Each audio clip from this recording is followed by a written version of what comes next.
The views and opinions expressed on this program are not necessarily those of this station, JVC Broadcasting Management, or its sponsors. And now, it's time for Radio Jobline with your host, Scott Possessor, right here on 103.9 LI News Radio.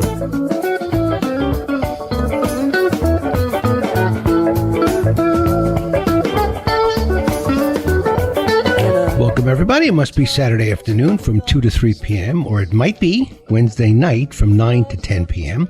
We're on twice a week to talk about your career, look at the job market, look at the talent pools, look at the economy, which we've been doing a lot lately. We try to talk about every workplace issue under the sun, and we probably have over the last 400 years I've been doing this. And we have a very interesting topic to talk about today, and with a very old and dear friend, Ron Roel. There are a lot more people working longer past retirement age. I'm one of them. So I want to hear what Ron has to say too. But there are consequences for this and to the economy, to the great retirement that's going on, to the baby boomers that are dropping out of the workforce. I don't think companies are ready for that either. But Ron is an expert on aging, and let me tell you about Ron. He's a veterans writer, speaker, and radio show host himself who specializes in successful aging strategies, helping people navigate a healthy and productive life as they transition from middle age to elderhood. Ron spent 20 years as a writer and editor at Newsday, Long Island's daily newspaper, covering business, workplace issues, real estate, and politics, as well as helping to found Act Two, the paper's weekly section for readers age 50 plus. He now hosts a national internet radio show, 45 Forward, on the Voice America Radio Network. Each week, Ron explores a wide range of topics with guest experts, integrating key components of work and careers, health, finance, family and friends, housing, and individual passions to prepare people for their journey through the second half of life. Ron has written extensively on aging topics, spoken at numerous conferences and on radio and TV shows. He's active in several organizations that support seniors, including ARP, Long Island Chapter, Age Friendly Glen Cove, the Alzheimer's Association, Long Island Chapter, the National Aging in Place Council, Long Island Chapter, and the Senior Umbrella Network. Ron has developed a special expertise in family caregiving. His new book, The Caregiving Navigator, How to Plan What to Do and Where to Turn When Caring for Your Aging Loved Ones and Yourself, was published in October. He's a graduate of Yale University and the Annenberg School for Communication at the University of Pennsylvania. Ron, welcome back to Radio Jobline. Great to be here, Scott, as always. Great to have you, buddy. And we're going to tell a quick story real fast, folks, just for some fun. If you haven't heard it, because Ron actually has been on my show multiple times, and also on my TV show when I was on TV. Right. Ron and I met around the stock market crash of 1987.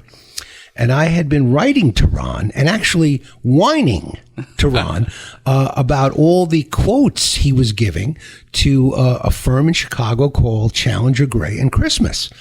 And I used to say, I wonder why this workplace guy is quoting this firm in Chicago. They don't know a damn thing about the Long Island market. So I started writing him letters. And I said, well, if you're going to quote somebody, quote a local career guy like me.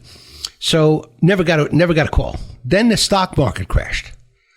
And within days after that happening, Ron called me, and I was shocked. The guy from Newsday. I was shell shocked. And he asked for my advice. What should job hunters do? And the words "move precipitously" came out of my mouth.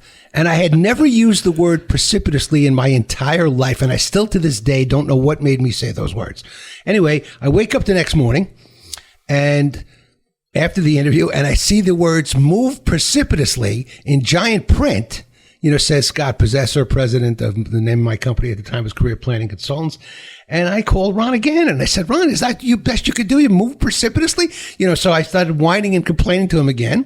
And then the rest is history. We became friends. Mm-hmm. We went to Yankee games together. I was at his wedding, 100 years ago.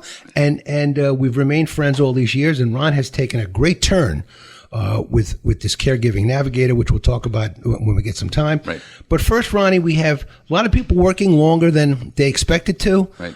It used to be you retired at 65. I mean, that seems like a long time ago that people said that, but it was the case for decades.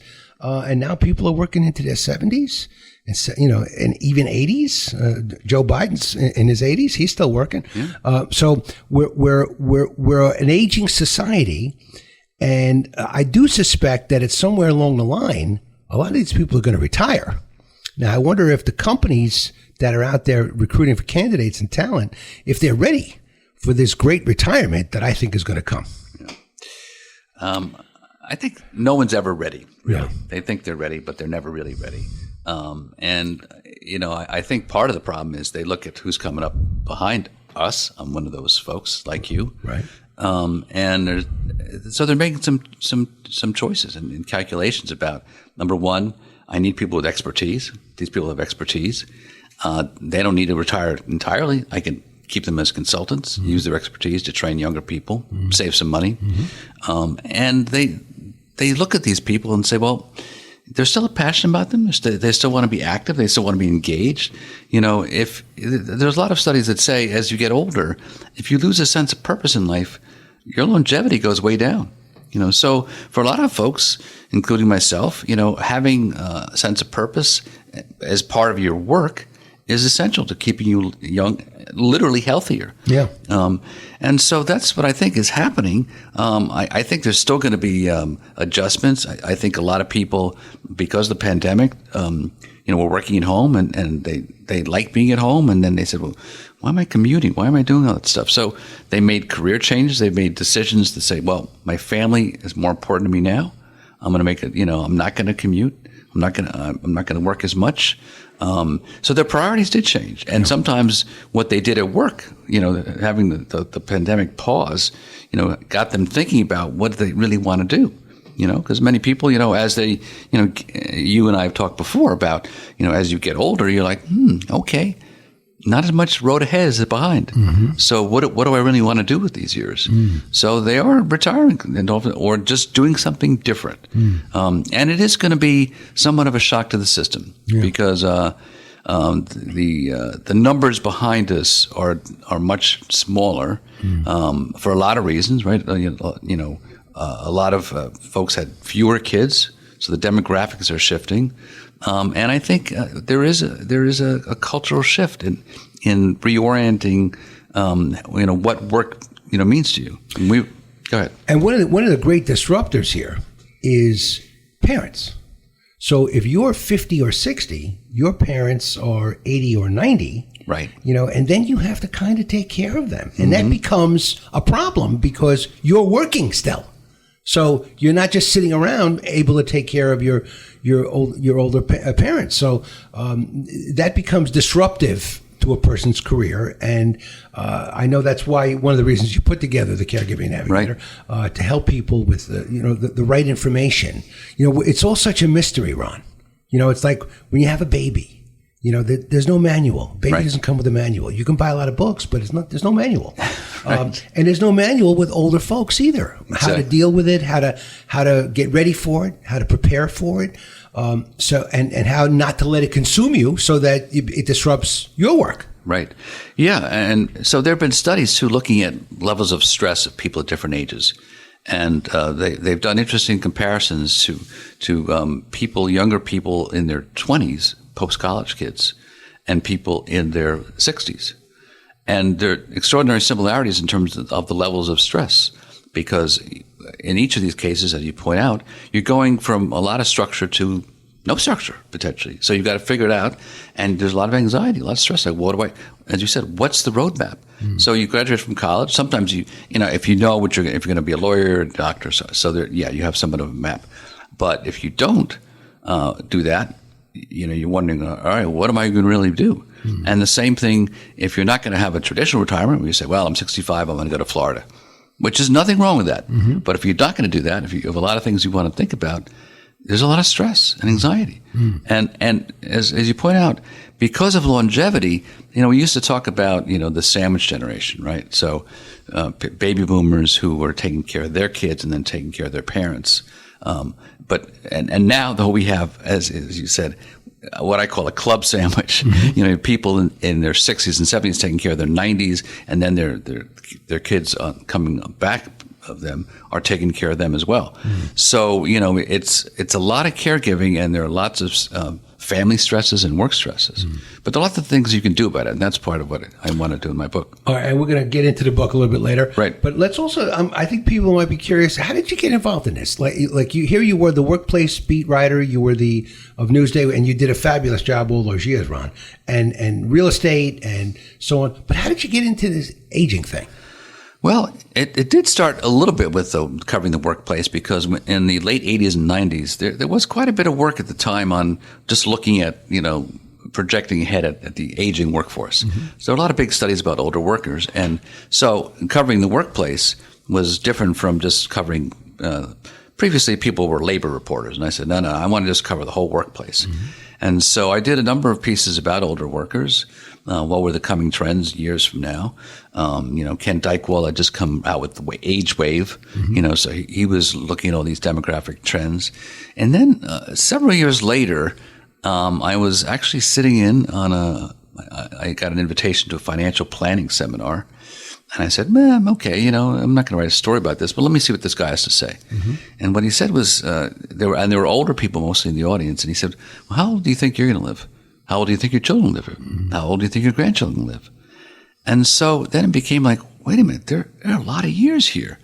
And so his focus was on financial planning. How are you going to plan to cover those years, which are bonus years, but also, add a lot of years to your lifestyle? How are you going to financially cover that? Right. And I started thinking, well, wait a minute, not only is the finances, but there are all sorts of things.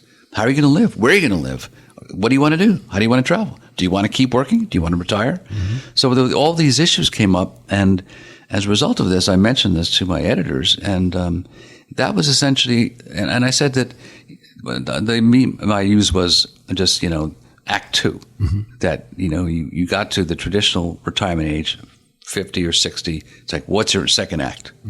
And so that's how it started. We started a section called Act 2, covering all these different issues, including financial ones. And it was a fabulous success. People were like, wow, yeah, you're right. This is a concern for us. And there was a lot of engagement with the readers. It was still print at that time. This is before online Newsday papers. Right. But that's how it started. So, and then you gave me a stat here that stuck in my mind. The labor force participation rate of individuals aged 55 and above steadily increasing, reaching a projected 25% in 2024. So 25% of all workers would be over 55 in 2024? Yeah. It seems like an awful lot. Yeah, and it's interesting that AARP has done some studies about this, and they put together reports called the Longevity Economy, which is, I think, an important document saying that really looks at the fact that we think about older people like, oh, okay, now we got to support them. Now we're the givers, they're the takers, whereas people over 50 are tremendous givers back. They contribute a tremendous amount. They're still working, so they're contributing taxes, contributing income, contributing to the economy. They're volunteering. So, they are, they're having a tremendous impact economically on helping the economy keep going. And they're consumer spenders. Exactly. So we need them. They got the money. Yeah, that's right. They got the money. Although we could talk about this another day. All right. So you've got a big problem with caring for the people who are older. But let's talk about those that are still in the workplace. You're faced with other things. Right. The beginnings of a cognitive decline, for example, the beginnings of it, right? You're not as fast as you used to be. Maybe you're not as, you can't get from point A to point B as well as you used to be able to get it. So how are people compensating for the aging of the workforce? Well, I think that they're freaking out what older workers are better at, good at. So if you look at a lot of, basic problem solving, if you're looking at sheer speed at computation and going through procedures to solve problems, younger workers are faster. Okay. However, if you're looking at sort of complicated problems that require some experience and that your brain sort of stores your experiences and accumulates them, so it has knowledge about these situations. And what they've discovered is that these older workers actually solve problems faster. those kinds of problems, because it requires a lot of input from a lot of, and it requires life experiences and understanding relationships. So I think that they're placing them in jobs where their experience really matters, and where sheer speed isn't the issue, which of course I think is going to be a problem even for younger workers, because even with your speed, you're not going to beat, artificial intelligence. I mean, the speed of computation, for anyone who's used ChatGPT, you give them a question to solve or an essay to write, and it's banged out in 30 seconds. It sounds like you're not going to beat that speed. So having knowledge in areas which require a broad level of experience across different sectors, I think, is important. So if your parents, if you're responsible for your parents now, should you talk to your boss, to your bosses, to the people that you report to, and say, look, I have this situation and I'm going to need to take a little time off here and a little time off there and get them situated, or do you take it as it comes? Well, I'm always a big proponent of talking with your boss, because, if you don't talk and you're absent or you seem to be distracted, working on something under the desk while you have other stuff on top of the desk, people sort of start wondering what's happening. So if you're open and disclosing the situation is, recognizing, of course, that you're not saying my job doesn't matter, but you're saying I have a situation. Not invariably, but often a person will say, I got you. I know about this problem. I have the same problem. Yeah. Right. So it's not as if, people who are working in caregiving are not some sort of special interest group. They're all of us these days. And it's hard. You go into any room and start talking about your caregiving, and you'll have 5 different conversations in 10 minutes with people. So tell your boss about it, and be specific in terms of what your needs are, what the issues are. And maybe there are solutions. Maybe it's just you taking a little bit of time off. Maybe you work out informally these situations, or maybe you under the Family Leave Act, there are certain things that you're entitled to. So I think if you talk about it, and also keep your boundaries too. I mean, don't let the caregiving intrude on your work. You got to figure out your boundaries, but be clear about them, and also recognize that, as many of us do, that sometimes work can be a refuge from these issues.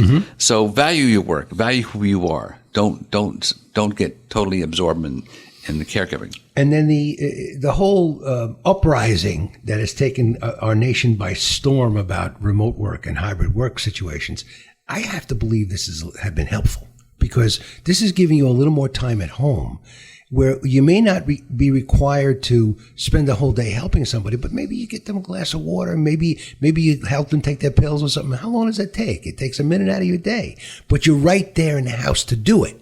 Right. So that wasn't happening before. That's right. So COVID may have actually helped that overall situation with caregiving. I think it did, actually. And I think it was of benefit in an interesting way to employers too, because you didn't have people who were distracted at work, who were calling home and worried about situations. They weren't, commuting, so they were saving time that way. And as you said, especially if the kind of work you were doing on a particular day was, kind of intense, solitary, where you're writing a report or something, it made sense to relieve the employee of having to commute, having to be in the office on a selective basis. I do think it's important to be in the office. I'm not saying, we can do everything remotely. A lot of things don't work as well remotely. I mean, I think that there are certain meetings that are important face-to-face. There are certain conversations that are important. Like you and I looking at each other, you're communicating, you're connecting, you're engaged. So I think that's important. But there are other times when having that capability to fit in what you need to do in terms of caregiving, as you pointed out, is not always a big lift, but it's incredibly important that you're there. Right. So, and I think as you get older, perhaps you start phasing out. You don't just retire. And that's what I'm thinking about doing. That's what I'm thinking about doing, which is, maybe to cut down to 4 days a week or 3 days a week and still make a contribution. Maybe make a little bit less money, but rather than just abruptly retire, I'm not ready to do that. Right.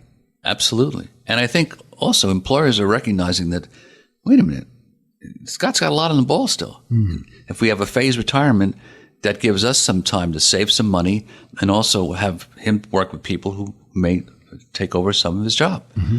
So it gives them an opportunity to plan ahead a little bit, because a lot of issues with companies are transition planning. Mm-hmm. So this gives you a little bit of, cushion in transition planning. You're not losing Scott entirely, mm-hmm. but, you're phasing out and you're giving each side an opportunity to work out, an amicable transition. Yeah. So phased retirement, I think, is a very sensible thing to do. Before we go to the break, the first break, just tell us where can we get the Caregiving Navigator? Well, it's published on Amazon. Mm-hmm. So if you just go to Amazon.com, mm-hmm. Search for Caregiving Navigator. Caregiving Navigator. And I pop up. Yep. All right, there you go. Your face and everything. Right. All right, you're listening to Radio Jobline with Scott Possessor and his old friend, Ron Roel, a brilliant guy that I've always admired and I'm proud to call a friend. If you have an idea for Radio Jobline, you can be on the show. Just write to me, scottp118@gmail.com. That's scottp118@gmail.com.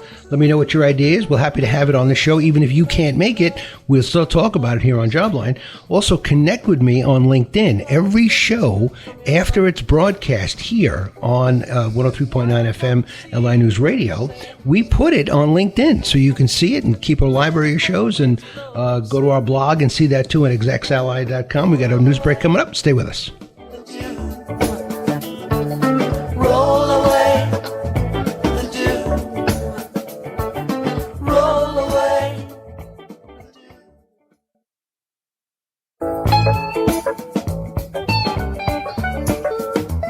And now, welcome back to Radio Jobline with your host, Scott Possessor, right here on LI News Radio.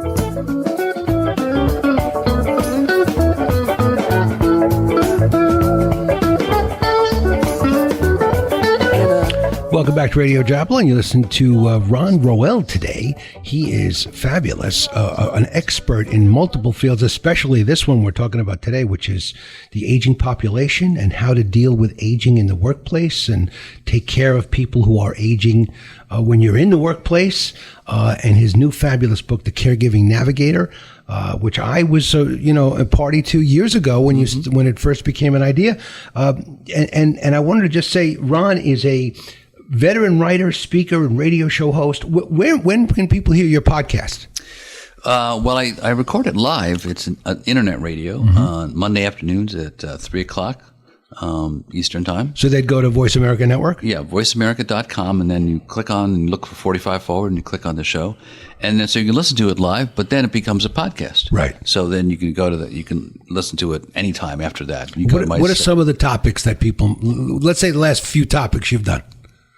Well, I did a topic earlier this week with people from the Parker Institute about basically providing care for caregivers of especially those with Alzheimer's. Right. So the special needs, the special problems, the issues, and the programs they have, the kind of support, for caregivers of Alzheimer's patients.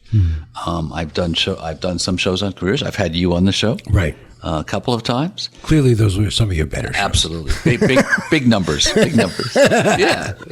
But so so there are lots of health, coverage. I had some two men I met at a conference several months ago from Colorado who independently started a thing called the Aging Wisely Project out in Colorado. So I like to network and collaborate with people who are also working on similar issues. I've had people talk about consumer fraud, especially elder fraud, scams, which is a big topic these days. You have I notice a lot of authors and a lot of very intelligent, experienced people that really can get into this. Yeah. So people should listen. One more time. When is it on? It's on at 3 o'clock on Monday afternoons. VoiceAmerica.com. Click on 45 Forward. Okay, with Ron Roel. Okay, so getting back to where we were, Ron and I were talking in the green room just before we came on the air today, and we're both getting up there in age. And I started thinking, how many years do you really have left? So I don't know what the average lifespan in America is. By the way, what I found out recently? The United States is 24th in the world in longevity. Right. Wouldn't you have said we'd be first? in that because we have the best technology and, the greatest country and all this other stuff. How could we be 24? How there are 24 countries with greater longevity than the United States? Eating and drinking. Yeah. I guess, lifestyle. Yeah. Lifestyles, yeah. Lifestyle. Fast food lifestyles, yeah. Yeah. Unbelievable. So, but anyway, if you get to be in your late 60s, which is not today, that's the late 50s, Right. Right? So, but you really only have 10, 15 years of good health left. And how do you spend those years? Right. It's very difficult to conceptualize that for someone who's still working, who's still doing the daily grind, who still doesn't even have time to think about that, because they may be taking care of their elderly parents. Right. So it's a very difficult time for people because it seems like there's less to look forward to. Yeah. There's less literal time to look forward to. So in that sense, it's like, well, plan carefully. So I think people, yes, inevitably as you get older, you face loss. You lose your friends. You and I were talking about this earlier. You just inevitably, you're like, wow, I never thought he'd be gone. Mm-hmm. So you lose people. Your family often moves away.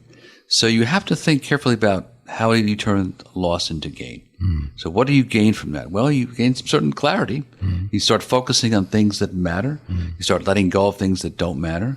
Start, getting rid of things in your life, literally, that the clothes, the clutter that you don't use, that's basically just there, and it's going to be a problem for your heirs to get rid of because they don't want it. So, you try to think about, careful about these years. How do you want to spend them? How do you want to be productive? What really matters to you?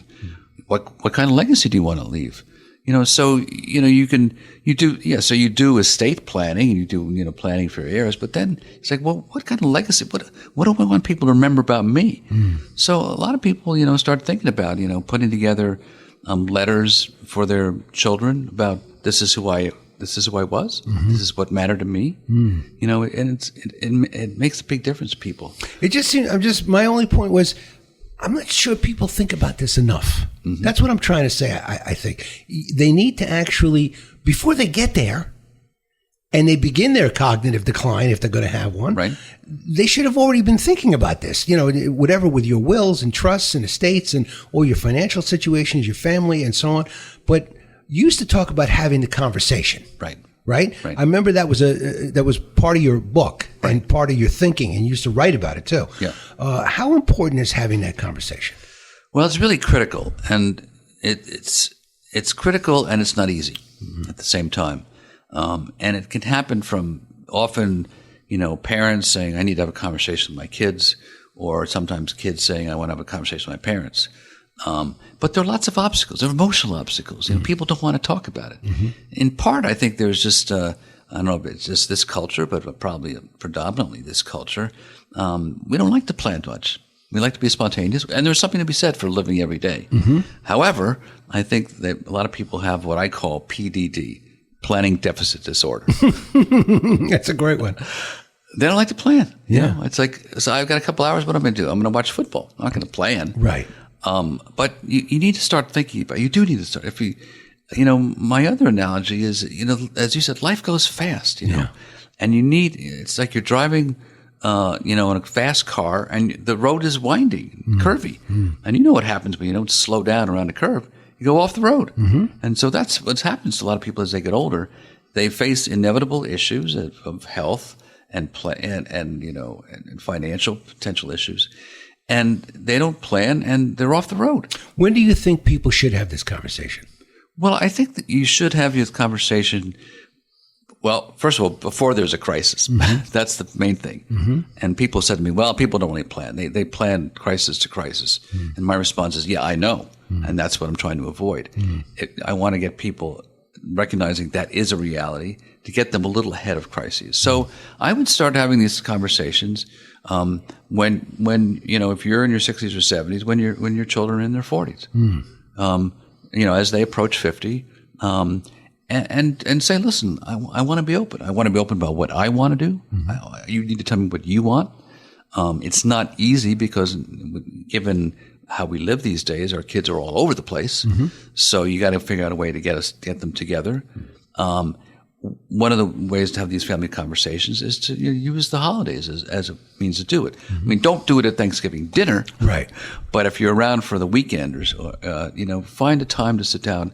When everybody's together anyway. When everybody's together, and don't expect to get everything done in one sitting. Just say, listen, let's start the conversation. Right. And it may take it probably will take several conversations. And it also, it takes a different conversation at each different stage of life. So when you're basically healthy, you can, you have family conversations about, well, are you going to retire in your house? Or are you going to, you want to age in place? Or you want to age in a retirement community? You want to travel? And how do you want to live these few years? Recognizing what you said before, Scott, about, these are valuable but short years. I guess I'm just scared that if people are working longer into their 70s, then there aren't that many retirement years. It depends. I mean, in the old days when you retired at 65 and lived to 85, well, you had 20 years to enjoy your retirement. But if you work until 74 and you die at 85, you got 11 years. That's not a lot.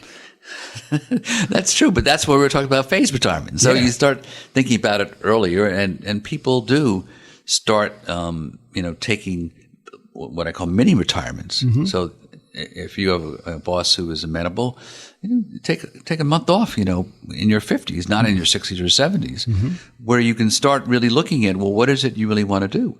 And maybe, my father never retired, and I think a lot of people don't want to ever fully retire. They just want to shift. Yeah. They want to shift their focus. They like what they're doing, but realistically, they don't want to spend their entire time doing it. And so you can do that. So I think that living longer, enables you, whether you do it with an employer or not, enables you to have a phased retirement where you can do less of this or shift what you do. Right. All right. Now, I'll venture to say that anybody listening to today's show either is A, old enough to appreciate what we're saying, B, getting close to being old enough to appreciate what we're saying, or C, has parents that are already involved in the aging process. Right. And so I can't imagine somebody turning off the radio and say, well, this doesn't appeal to me. This doesn't have anything to do with, well, it has something to do with everybody that could possibly be an earshot of this radio show. So what I want to do is talk about the Caregiving Navigator. Okay. What are we going to find in there, Ron, that is hard? Now, let me give you a perfect example. So my wife and I, many years ago, got the long-term care insurance, and we've been paying for it for a lot of years. It's expensive. It is not inexpensive. Right. But we didn't really have any guidance. There was nobody that said, well, there was no source that we could have gone to and said, well, this is the best policy to get. This is the best company to be with, and so on. Does the Caregiving Navigator actually make recommendations of what people should stay away from, what people should get or acquire, in addition to all the great advice that it gives? Yeah. It doesn't give specific recommendations, in terms of these are good policies or not. That's something that can change, Also, my preference is to give people resources. So to your example, long-term care insurance, I don't say, well, these are the companies that are the best companies. I mean, what I say is that, okay, if you're going to get long-term care insurance, what do you want to ask for? What do you need to know about these policies? There are lots of things you need to know about how these policies are structured. What are the things you consider? There are things like waiting periods. There are triggers that put the policy into effect.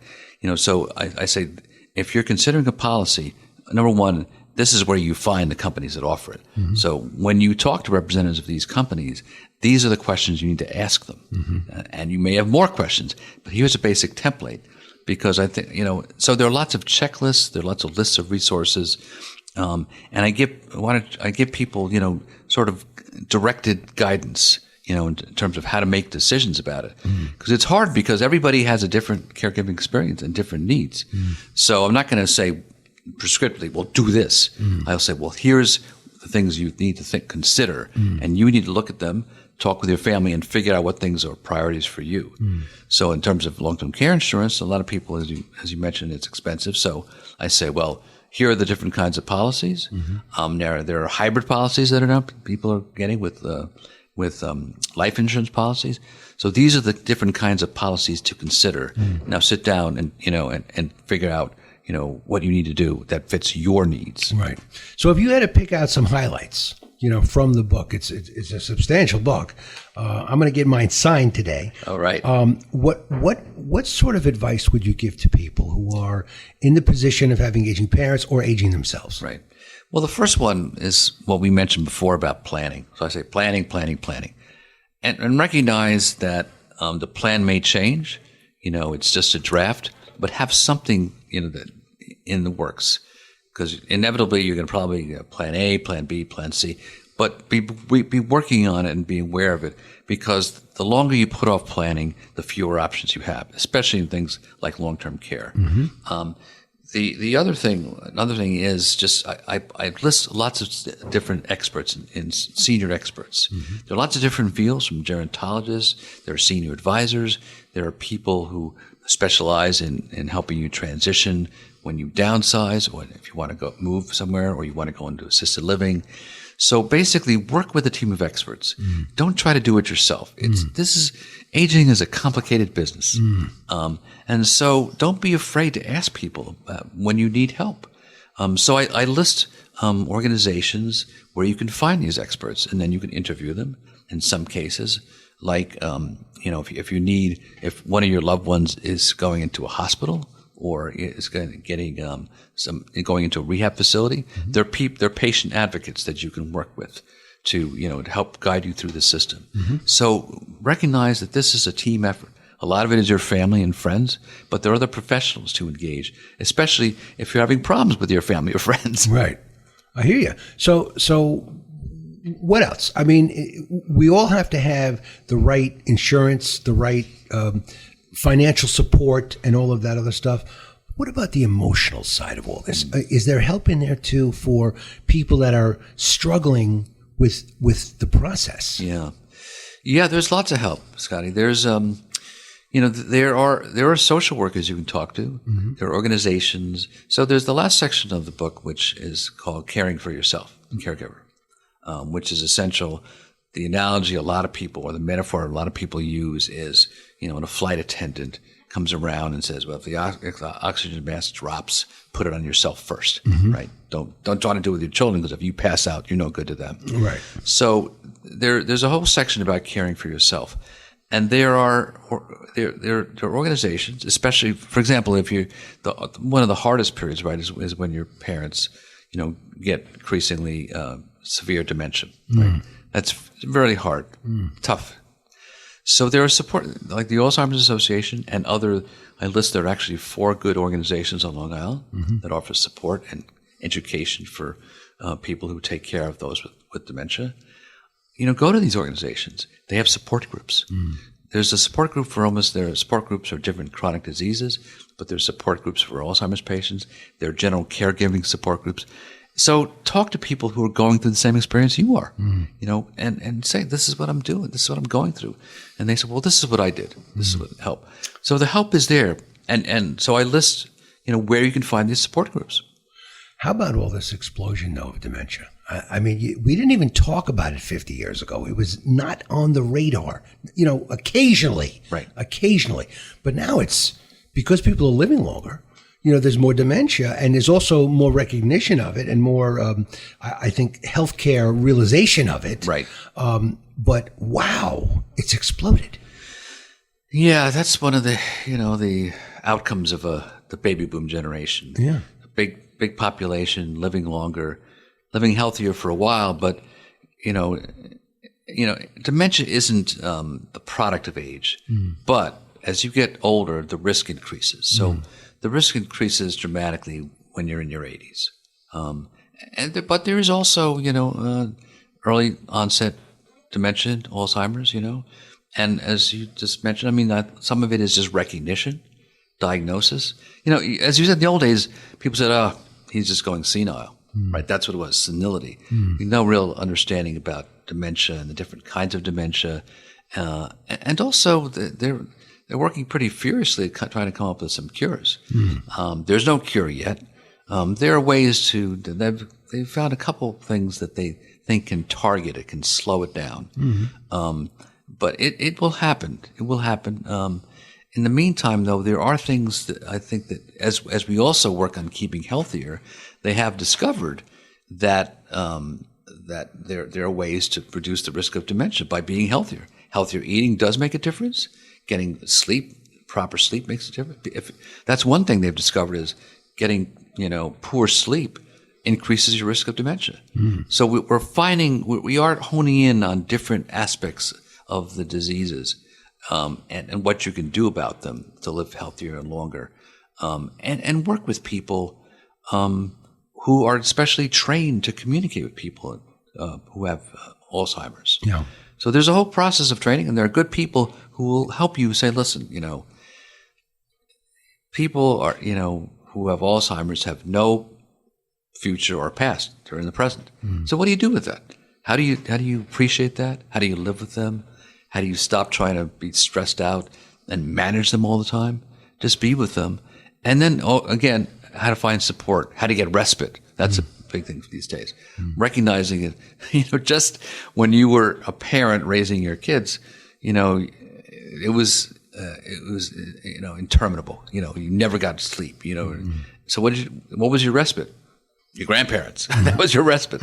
But what is the equivalent of and sometimes it can be grandparents still, but our friends, finding ways to get relief so that you're not overwhelmed. Because people talk about being overwhelmed. So caregivers, interestingly, there are 53 million family caregivers across the country, and yet we feel alone. We feel isolated. Often what happens is that people don't come around. Your friends, they don't intentionally avoid you, but they're too busy, and you don't reach out because you don't want to, bother people. But that's the reality is don't feel alone. All right, one more time. I want you to give how people can get the book and when people can hear your podcast. You can just go to Amazon.com and search for Caregiving Navigator by Ronald E. Roel. That should pop up. And also, if you want to listen to me on podcast, it's 45 Forward. Go to voiceamerica.com. It's internet radio, and click on it, and it'll take you. If you hit 45 Forward, it'll take you to a link to the show and my previous archive of podcasts. Okay, fantastic, Ron. Thank you so much for being with us today. Great information. A tough subject, and you handled it beautifully. Thank you so much. Quite welcome. We'll be back next week. Actually, I do want to wish everybody a happy Thanksgiving. I'm going to be missing next week's show, but we're going to have the best of Radio Jobline on the air. If you have an idea for Radio Jobline, write to me, scottp118@gmail.com. Happy to have you on the show. Don't forget to connect with me on LinkedIn. Have a wonderful, wonderful Thanksgiving with lots of joy and love and peace. We hope peace. See you next week, everybody. Bye-bye. The four winds blow you safely home. Roll away the dew. Roll away. The views and opinions expressed on this program are not necessarily those of this station, JVC Broadcasting Management, or its sponsors.